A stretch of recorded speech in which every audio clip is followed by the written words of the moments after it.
Jiraiya called it gathering research for his novel series. Naruto called it peeping on the women's bath. Once they had reached Snow Country and took up residence at one of the inns, the older man had made himself comfortable in front of the wooden fence that separated the gendered baths. It was not an unfamiliar sight for Naruto, though the last time he had seen Jiraiya in such a position, they had been strangers. Naruto paused beside him. "You're a pervert, aren't you?" The sage seemed to take offense to this. Tearing his eyes away from whatever vision he had been admiring, he shook a finger in Naruto's face. "Such mislaid accusations. You don't seem to realize the considerable following my books have. If these ladies understood how much of this is for the greater good, they'd be lining up for a chance with the great Jiraiya. And there's something you seem to be mistaken about." Drawing back and straightening his shoulders, he pointed at himself. "I'm not just a pervert. I'm a super pervert." Naruto found himself at a loss for words. Without responding, he left Jiraiya to his own devices and returned to the outdoor springs. It was empty, and as he settled in, fresh water was pumped into the spring, filling the air with hissing steam. Snow drifted down from the sky. Several flakes landed on his skin, and the rest disappeared into the hot water. He knew he was alone. And yet there in the spring, he thought he could hear someone whispering beside him. Closing his eyes, he let his body sink into the water and everything fell silent. The land was thick with forests and rivers that teemed with freshly spawned fish. In terms of terrain and climate, Grass Country was the most similar to Fire Country out of all the other countries Naruto had visited thus far, which made sense, as they were neighboring countries. During the day, Naruto practiced incorporating his nature release into his Rasengan. At night, they sat around the glow of a campfire, eating the fish Naruto had caught. Some nights passed in silence as Jiraiya wrote furiously in his notebooks. Other nights, they discussed Naruto's progress or planned where to head next. The matter still felt rather strange to Naruto. When Jiraiya had invited him along his journey, Naruto had accepted without putting too much thought into it. At the time, he had only wanted to get away from it all.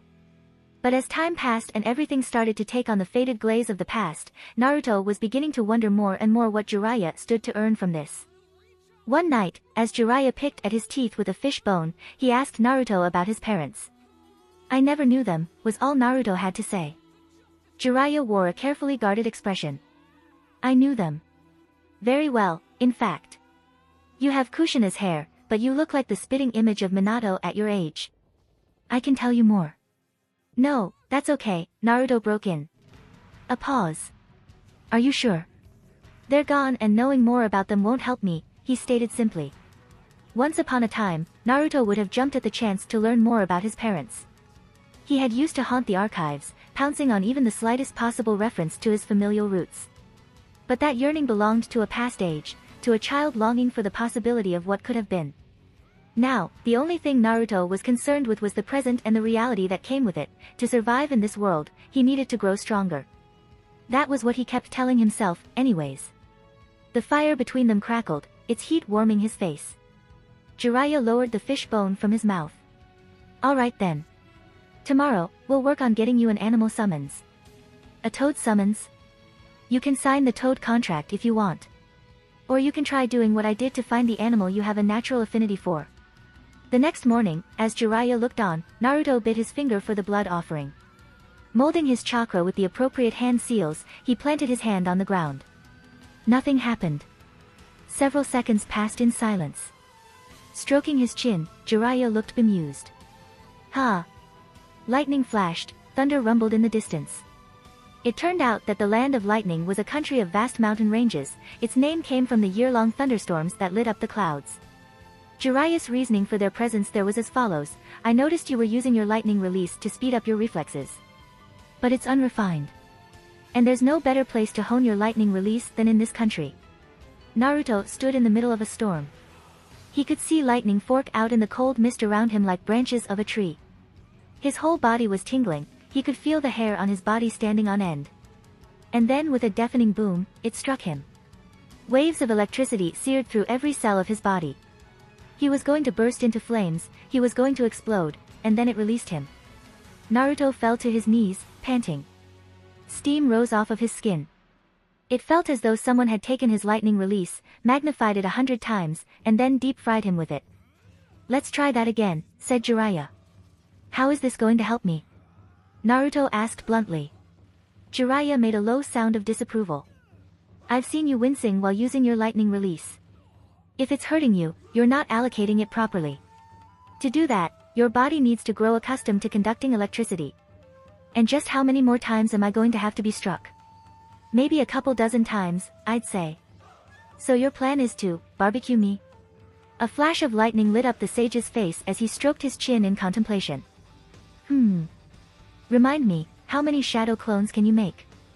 The border of Earth country ran along a rocky mountain range, while the country itself was comprised of desolate, rocky ravines. The wind blowing from the north passed over the mountains, raining down bits of rock and gravel on the traveling pair.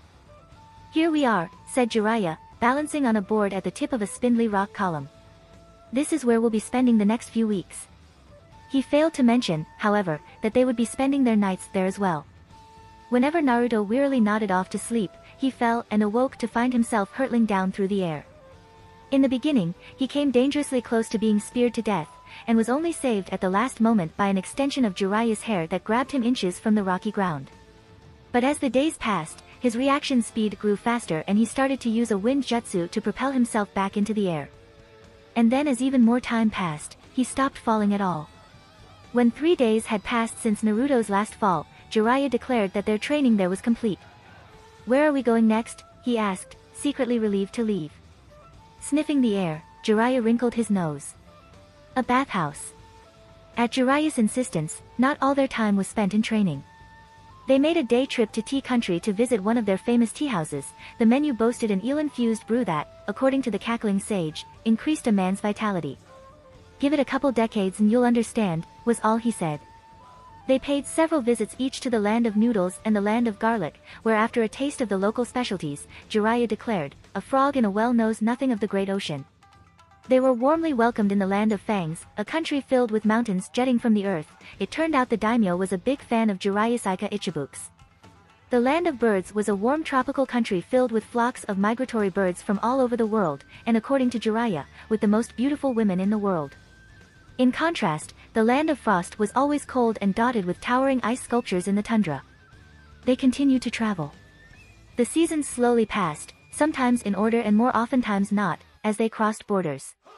The blue of winter melted into new leaf buds that peeked out from bare branches. Flowers bloomed and fell, their petals swept away by rain. The days grew longer and the nights shorter, and before Naruto knew it, nearly a year had passed since he'd first left the hidden leaf. One summer day, as they moved further inland through a mountainous region, it began to rain. Feeling the first drop of water hit his cheek, Naruto looked up. It was late afternoon, and the sun was still shining in the sky. There wasn't a single cloud to be seen, but all of a sudden, it began to pour. Jiraiya pointed at something in the distance. Why don't we take cover until the rain passes? It appeared to be the roof of a wooden structure peeking out from between the trees.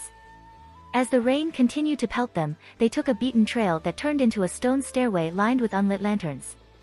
Eventually, they passed under a wooden torii gate, and when the structure finally came into view, Naruto belatedly realized it was an old shrine. Jiraiya rummaged in his pockets for a coin, which he tossed into an offering box at the altar. Bowing, he clapped his hands, before bowing again. Noticing Naruto watching him, he said in a sage tone, rule of thumb, avoid making enemies where you can. The shrine smelled of moss and musty old wood. It continued to pour outside. The sound of raindrops hitting the roof drowned out the sound of Jiraiya's scribbling pen. Leaning his head against a column, Naruto closed his eyes and fell asleep. He was usually so tired from his training that he passed out at night and woke up in the morning without remembering a thing. But this time, he dreamed, and he dreamed fitfully. When Naruto's eyes snapped open, his heart was racing and his palms were damp with sweat. It was nighttime. He could make out the dark form of Jiraiya slumbering on the far side of the shrine. It had stopped raining at some point, for the air was crisp and clear. There was a girl in a kimono standing in front of the shrine, staring at him. Immediately, Naruto reached for his tanto, and then she turned around. In the pale moonlight, he saw something blue glint in her long hair. Naruto felt his heart stop. The girl fled. Before he could stop himself, before he could hold back everything he had been keeping locked away, he called out, Mayu.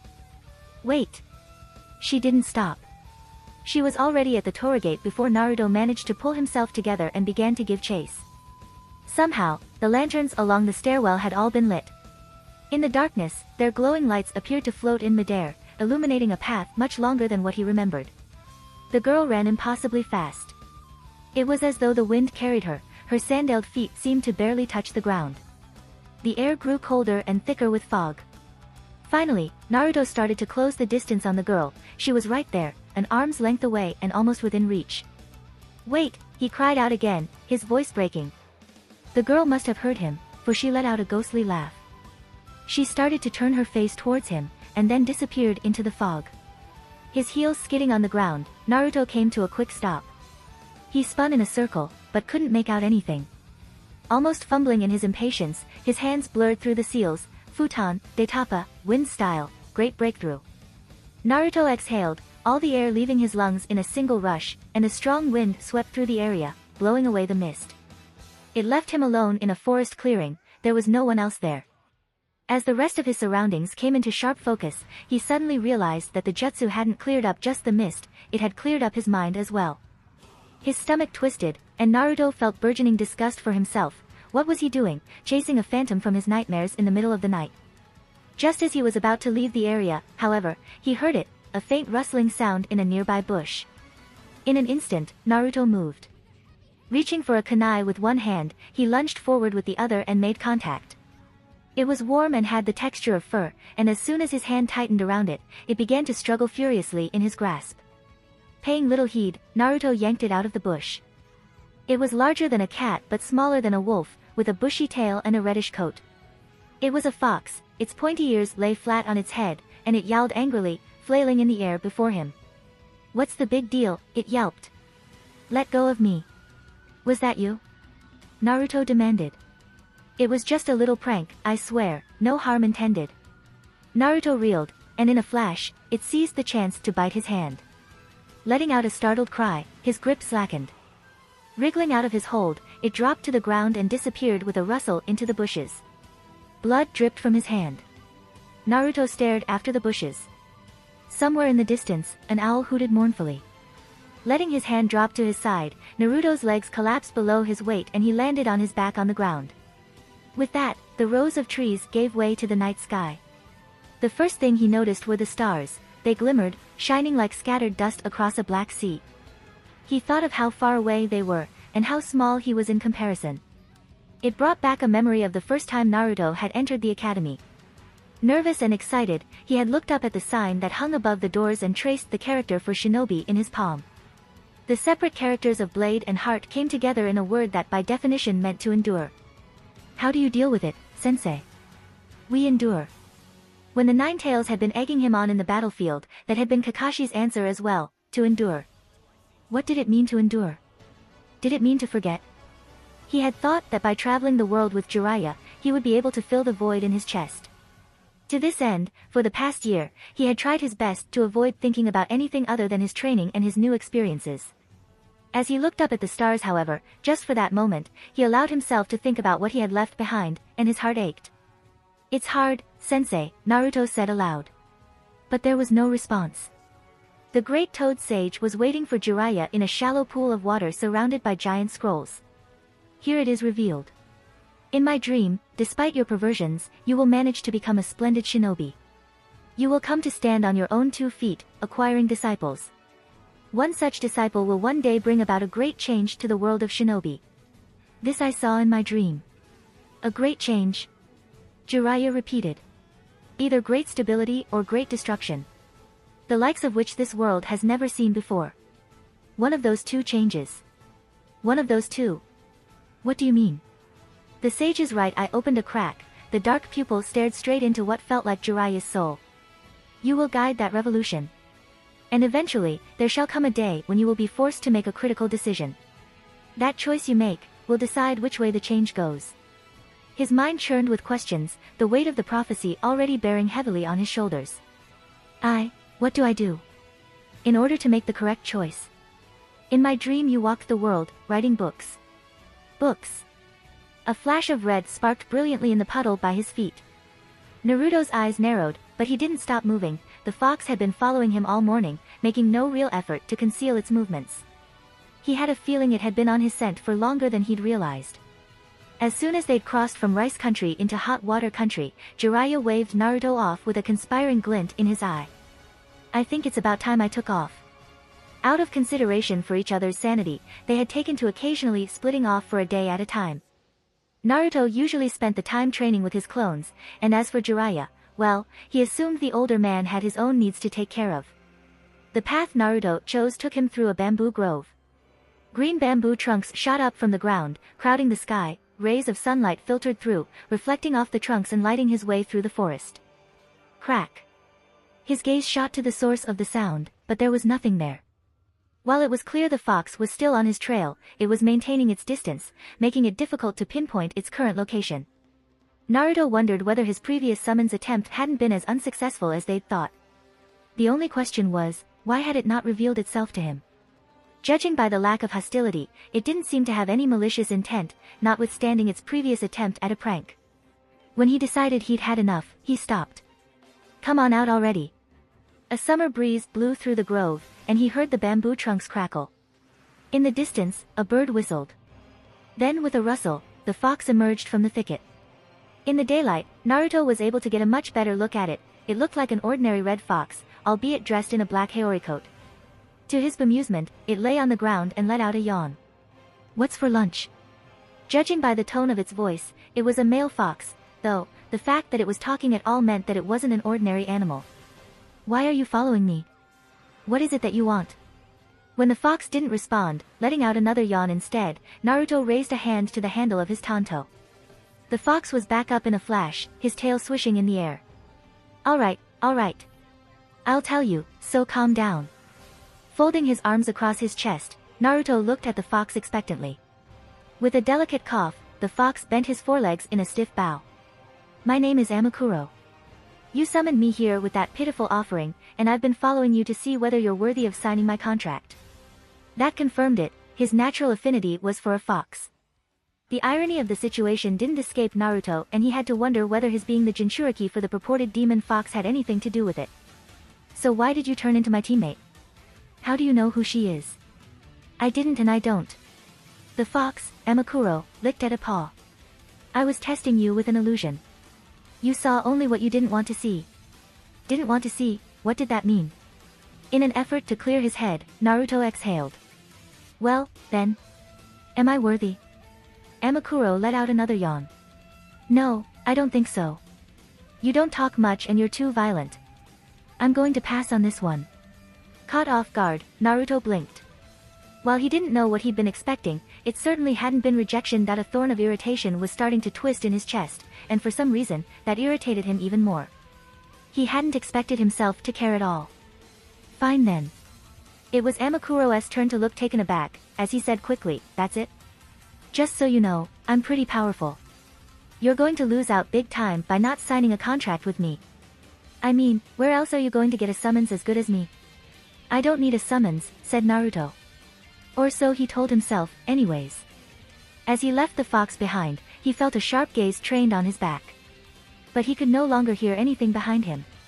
It was sunset by the time Naruto reached the village of Yugakure, where he was supposed to rendezvous with Jiraiya.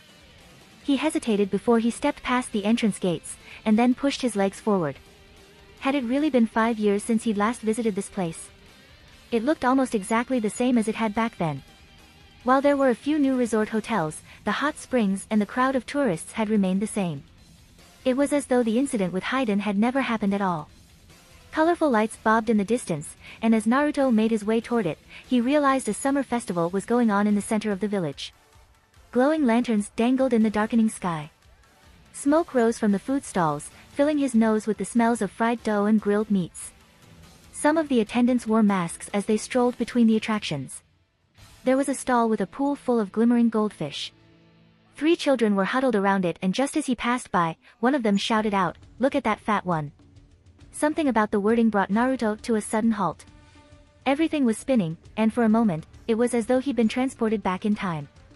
If he just looked, it almost felt as though he'd see 2 shadows walking in step behind him. He didn't look. Instead, he stood there, rooted to the spot. The crowd's chatter surrounding him seemed to rise in volume, filling his ears. Naruto. He stiffened, but it was a young boy staring uncertainly up at Naruto's Hitayate. There was one around his neck as well. It wasn't the first Hitayate Naruto had seen in the village. It seemed that for all its increasing tourism, Yugakure still had a population of aspiring ninja. Yes, he said. Recognition flooded the other boy's face, and he pointed at himself. Do you remember me? I'm Taki. You saved me. Naruto did a double take.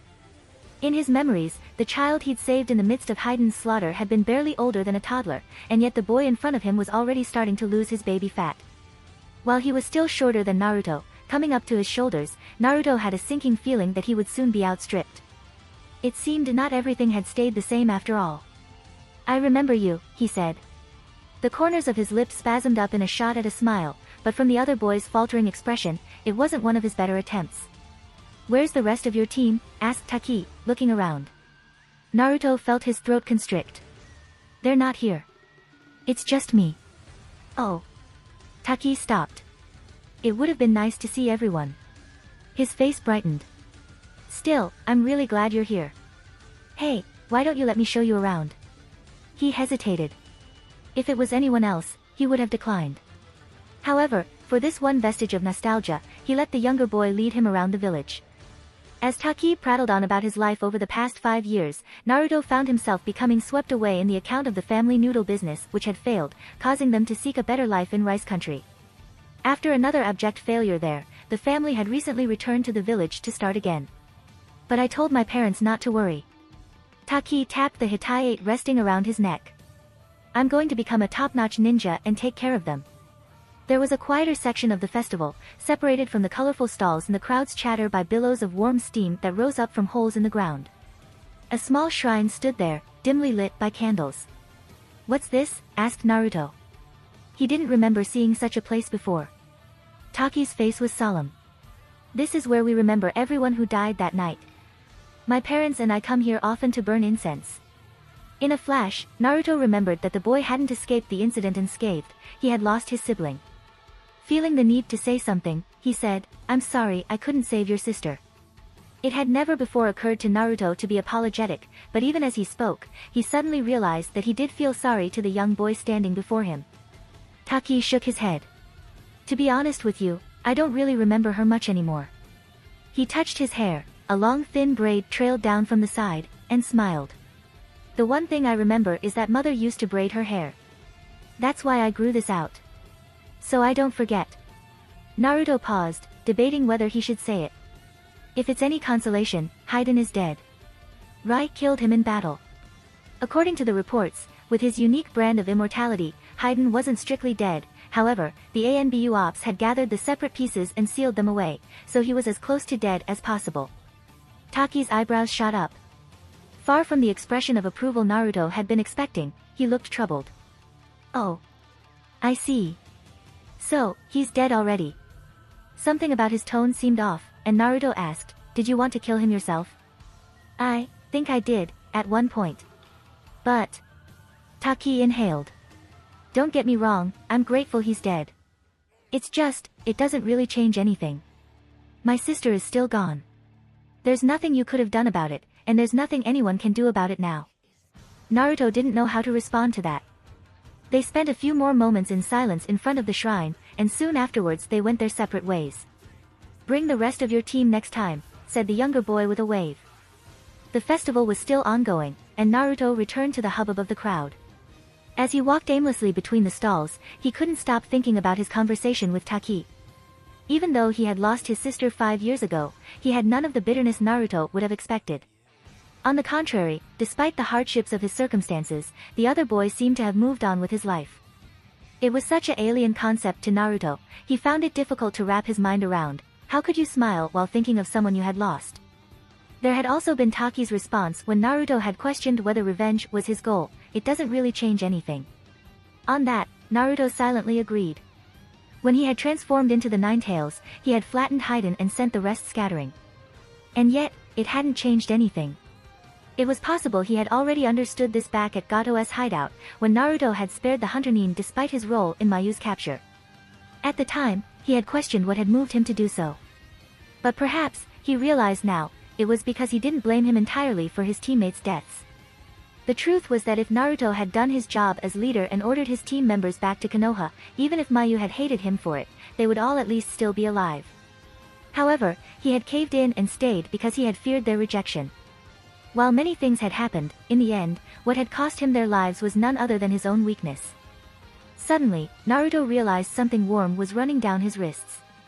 Looking down, he jerked as he saw blood. His fingers had dug into his palms so hard, they'd pierced the skin. As he watched the blood drip to the ground, he felt a heated surge of shame.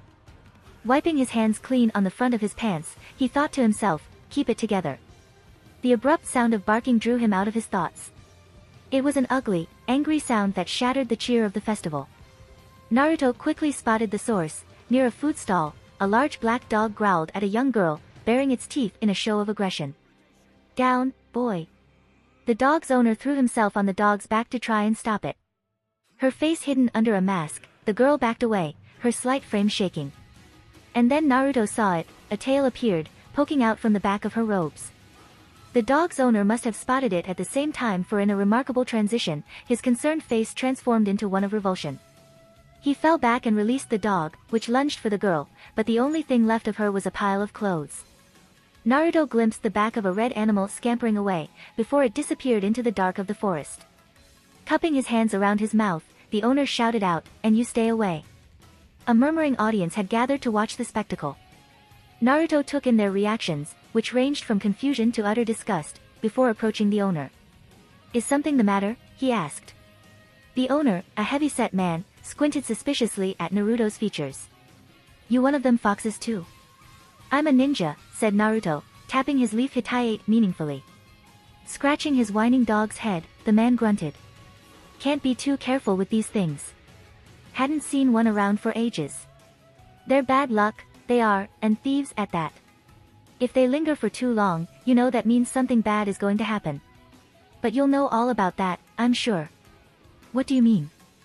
Raising an eyebrow, the man tapped his forehead. "You're a leaf nin, so I'm surprised you don't know. Rumors say it was a fox with 100 tails that destroyed your village way back when."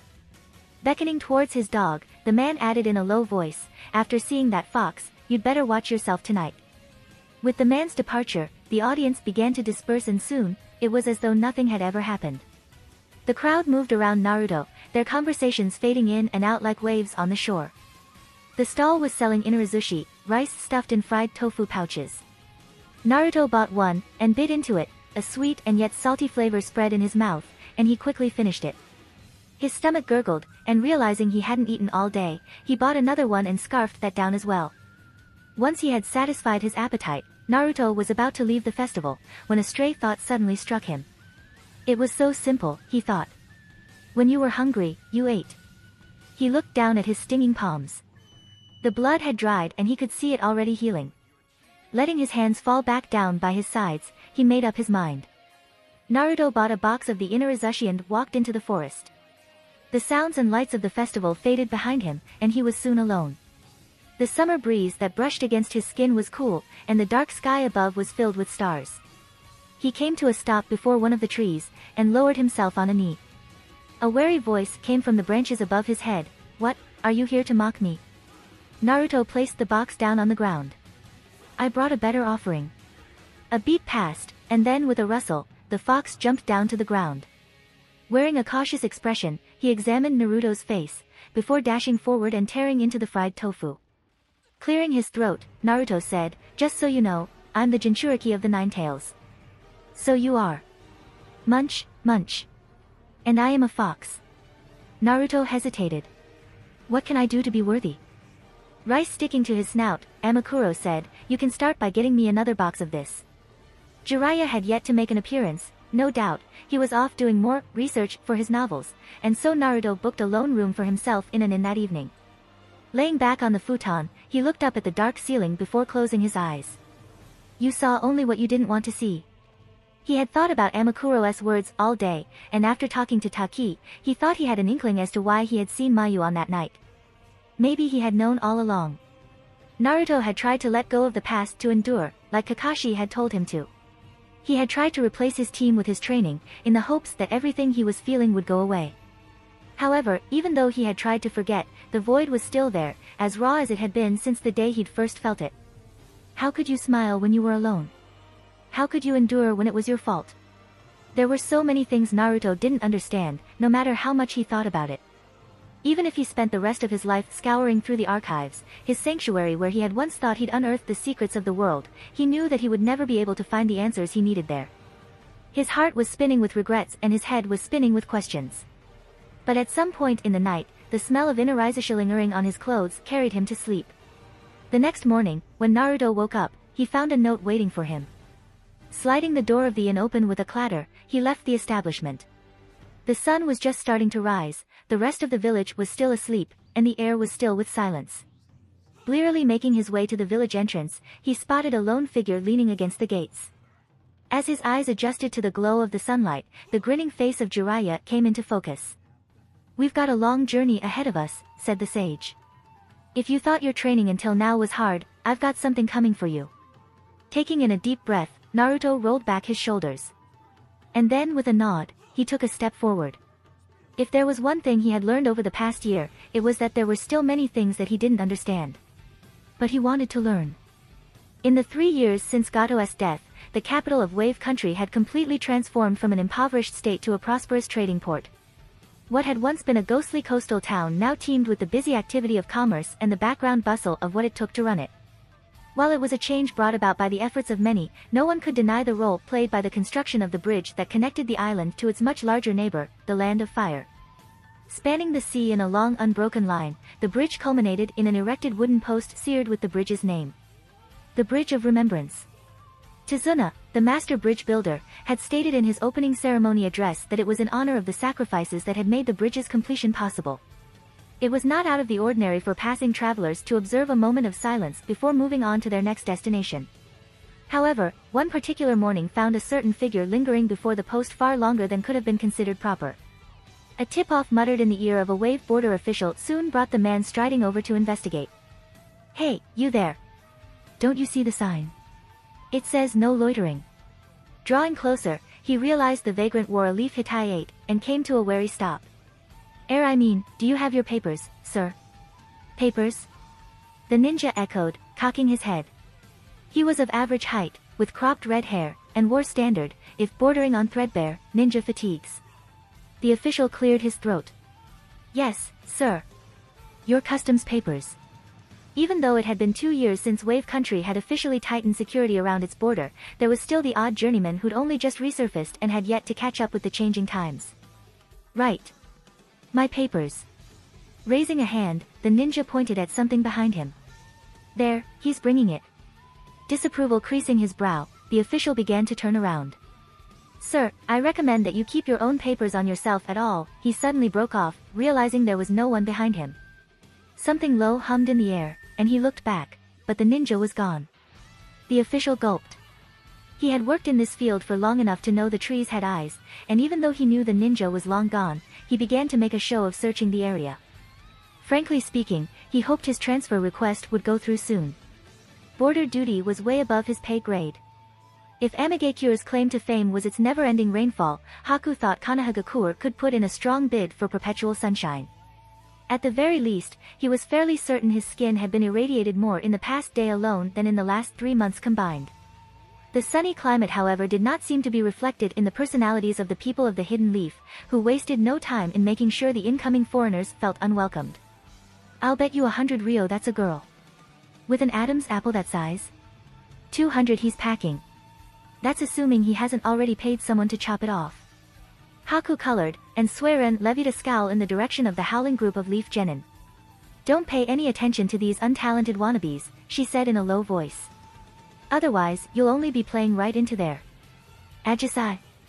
Having marched right up to the offending group, Ajisai impassively glared at them in a sheer likeness of her mentor, the Lady Angel, never mind the fact that the Kunoichi's head barely reached the shoulders of the shortest of them. One of the genin, presumably their leader, stopped laughing enough to give her the evil eye. "You got something to say, princess?"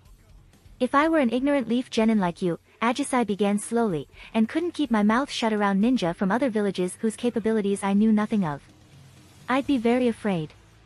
A beat passed, and then the genin averted his eyes, breaking under the pressure. With their bravado shattered, the group scuttled away, jostling each other in their hurry. Thank you, Ajisai, Haku smiled at his team leader. It didn't matter, but I appreciate it. It was only partially a lie. Though he couldn't care less about what they had to say, that didn't mean he didn't find their leers uncomfortable. It's just as we thought. This village is full of small-minded morons, Suiren said scornfully. Staring straight ahead, Ajisai reminded them, just don't forget why we're here. She was talking about their mission to find a Jinchuriki, but Haku felt his right arm throb below his sash and instinctively brought it closer to his body.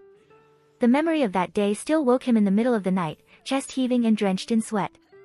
After his loss to the Leaf Nin, he had been surprised to find himself opening his eyes again. His opponents were all long gone, leaving behind only a demolished mountainside as evidence of the hard-fought battle. A painful and slow navigation of the marshlands eventually brought Haku to Zabuza's side. The moment he laid his fingers on the body, he knew it was not the kind of death he could induce with his Senbon needles. Cold and stiff, it possessed the finality of their past targets' corpses. Though it took some time with his injuries, Haku buried the body with Zabuza's favored broadsword, and as snow drifted down from the sky, he shed his last tears. When he rose to his feet, ice chilled his bones and fire burned in his veins. Haku? Is everything all right? At the sound of Suiren's concerned voice, Haku blinked, returning to the present. While he'd been lost in his thoughts, they had walked into a large hallway filled with what looked like at least 100 other genin applicants. The air was thick with widespread posturing and the ostentatious sound of cracking knuckles. It was clear every single one of them longed for nothing more than to bring glory to their representative village.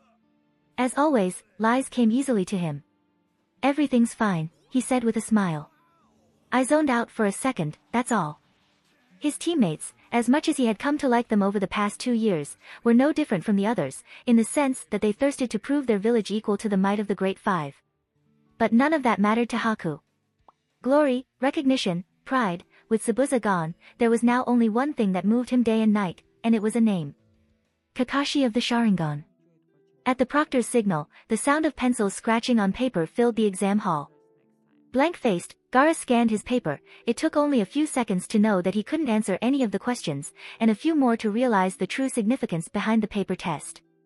Temari was intelligent enough to figure it out on her own. His bigger concern was the third genin on their team. He still didn't know what her name was.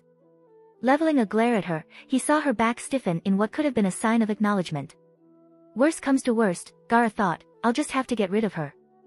Somewhere in the periphery of his consciousness, he could hear Shikaku's usual raving, but for the moment, he ignored it. Instead, laying his hand out on the desk, he began to gather the sand he needed for his third eye. It was the perfect technique for the job. The eye was made of his chakra-infused sand, and once connected to his optic nerve, it transmitted everything that it saw. Gaara crushed the eye in his hand and sent the sand particles in the direction of his target, who started to rub irritably at his eye. Taking advantage of the distraction, the third eye reformed above his test paper. As the answers came into Gaara's own field of vision, he picked up his pencil and copied them onto his own paper. Number 43 and 27, start walking. You all fail. While the proctors had already begun to disqualify the weaker teams, he could see the other stronger examinees starting to make their moves. Although the vast majority may as well have been faceless to Gaara, a select few had managed to pique his interest. He would have to wait until a proper test before he could gauge their actual skills. A slight shiver ran through his body. Through heavy eyelids, Gaara glared out in a haze at nothing in particular as he fought to steady his breathing. It was going to be a full moon that night. The hot springs of Snow Country were said to possess legendary medicinal properties, and the beauty of the women of Bird Country was second to none, but there was nothing quite like coming home after a long journey. Balancing himself on top of a telephone pole, with a smile, Jiraiya surveyed the sprawling rooftops of the village he had dedicated his life to protecting. I'm back, he said fondly. As always, the Hokage monument carved into the mountainside overlooked the village. There were 4 heads there now, representing the 4 Hokage who had led the village since its inception. In his entire life, Jiraiya had only ever seen the addition of 1 bust to the monument, and it had been that of his own student. While the third had asked Jiraiya to take up the Hokage mantle, he knew that his destiny lay elsewhere. No, there was someone far better suited for the role than him, but she had her own demons to face. Jiraiya-sama, cried out a voice. A bespectacled man gaped up at Jiraiya. Jiraiya jumped down before raising a hand in greeting. Oh, if it isn't Ebisu. There were 3 children besides the Tokubetsu Jonin. Jiraiya recognized one of them as the third's grandson. The boy had certainly grown since he had last seen him as but a mere babe in his mother's arms. I didn't realize even you were being called back for the exams, said Ebisu, adjusting his dark glasses. It was by the Lord Third's judgment. And old as he is, I trust he hasn't gone off the deep end just yet, said Jiraiya affectionately. Yes, and it's reassuring to see you back in the village. Now, if only Tsunade-sama would change her mind. A cool breeze swept through the area. Jiraiya watched a lone leaf swirling through the air. If only, he thought, they would both change their minds. Gathered beyond a padlocked fence, the group of genin who had passed the first exam all gazed with trepidation up at the forest of death. Watching their reactions, Sakura held back a smile. And if thou gaze long into an abyss, the abyss will also gaze into thee. Before we begin the second exam, there's something I have to hand out. Sakura rustled up the papers from her chipao. They're consent forms. Everyone has to sign one. Once she had explained what the second exam entailed, a no-holds-barred survivor variation of Capture the Scroll, she herded the 3-man cells to the hut where her fellow proctors were waiting to hand out the Heaven and Earth scrolls. There were 26 teams, meaning there were 78 applicants still in the running. By the end of the exam in 5 days, at least half of them would have failed, and judging from the bloodlust some of the applicants were exuding, Sakura would be very surprised if there weren't at least a few fatalities. This was, of course, compounded by the fact that several teams from the Hidden Rock were present for the first time in living memory, and inter-village rivalries were running high. But out of all the standardized second exams to proctor, of course the Forest of Death was the one Sakura had to draw from the hat. It served its purpose in weeding out the weaker teams, but it was a touch unrefined for her tastes. Then again, there was only one reason why she'd volunteered as a proctor in the first place. As a certain blonde genin walked into the hut, Sakura raised a hand to her mouth and gasped dramatically. Ino, is that you? I can't believe I forgot you're still a genin. It must have slipped my mind somehow. Ino gritted out, you seem to be forgetting a lot of things lately, Sakura. Have you considered getting that checked at a hospital? I have actually, it's routine for Chunin to get scanned after missions. But of course, you wouldn't know anything about that. The 2 frenemies smiled daggers at each other as a proctor handed a heaven scroll to Ino's teammates, Choji and an unfamiliar female genin. The latter was Shikamaru's replacement, as he had already been promoted to the rank of Chunin, a fact which would never not surprise Sakura, not for any lack of capabilities, but because of his infamous indolence. This may have perhaps explained his assignment as one of the referees of the third exam, a role she did not envy at all. The genin teams were all situated at the gates, waiting for her signal to start the exam, when a blonde male suddenly flickered into the space beside her. Sakura raised a questioning eyebrow. What is it, Menma? She asked, wondering whether he'd brought news from the Hokage. His eyes flicking hesitantly at the other proctors, Menma said in a low voice, I thought you'd want to know, Naruto's back. Hailing from a country overflowing with forests, Karen and her team were no strangers to being dwarfed by the local flora. After several minutes of leaping between the branches however, Karen found herself beginning to question what was up and what was down. Unlike the natural habitats back home, the trees in the arena weaved unnaturally in and out with each other. It was clear they had been grown for the express purpose of disorienting any who dared to trespass. Only when they had put some distance between themselves and the gate did her teammate, Kazami, motion for them to stop. So, Karen, how's the competition looking? He asked. Closing her eyes, Karen focused and opened her mind's eye, casting her senses through the forest. Her first concern was the monster from the hidden sand. When she had first sensed his evil chakra, it had been so thick with bloodlust she'd almost gagged on it. Thankfully, his team was all the way on the opposite side of the forest, and she made a mental note to make sure it stayed that way.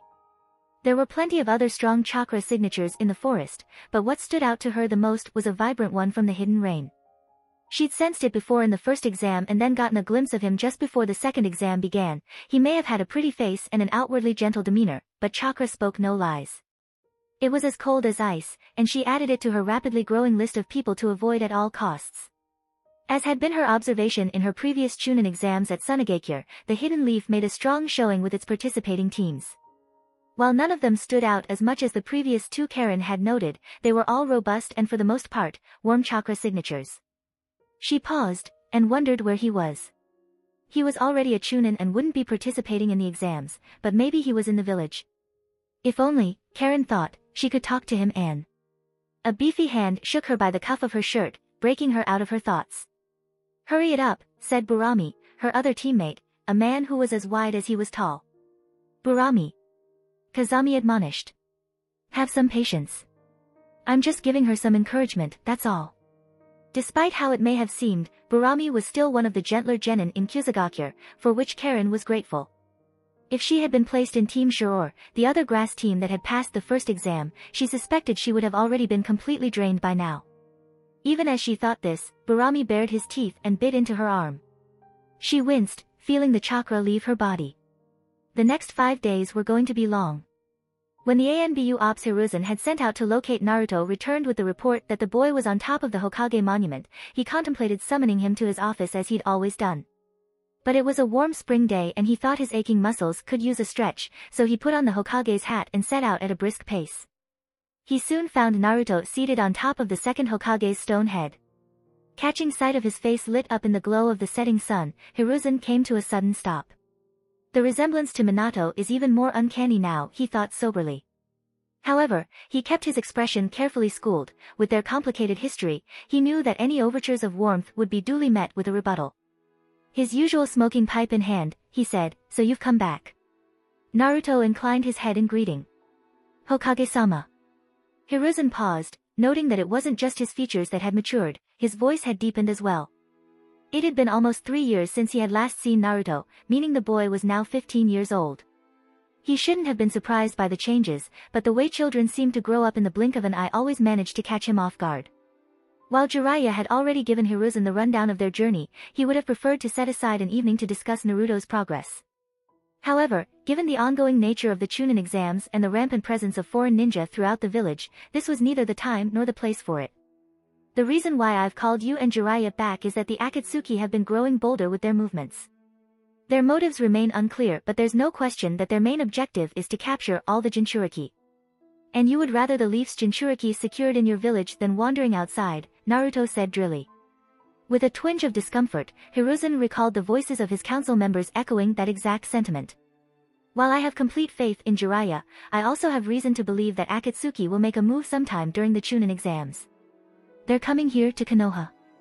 Naruto raised his eyebrows. What's the going bid for me? Though he spoke in a light tone, Hiruzen wouldn't have been surprised if the boy actually held such suspicions. I hope you're joking, Naruto. It was made in poor taste.